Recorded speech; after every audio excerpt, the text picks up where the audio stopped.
So it's time to give our fireplace a fresh coat of paint after a warm winter season full of fires. So to begin, we first want to try to get off some of the gunk using a household cleaner, such as we use like a Method.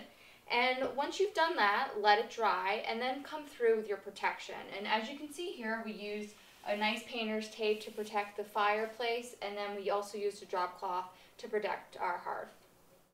So depending on the state of your fireplace, there are different tools that you can use to paint it. If it's very smooth, you can use your roller, and if it's very rough, like ours is, you can use a paintbrush. And we like to use an old paintbrush because when painting rough textures, sometimes the bristles can become damaged. So if you're like us and doing touch-ups, there's a good chance that the paint that you saved from last year might be a little thick. Just add some water and stir it with a paint stick until you get it back to the consistency that you need.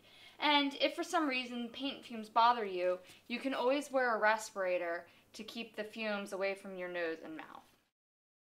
So as you can see, we've already started to paint some areas and how dirty this fireplace actually is.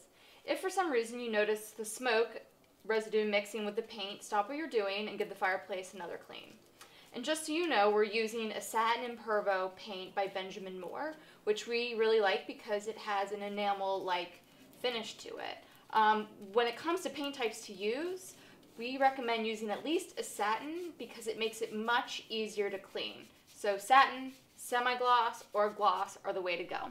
Hopefully you had success painting your fireplace. Use soap and water to clean your brushes if you use water-based paint, and seal your paint can tightly using tape for next year's use.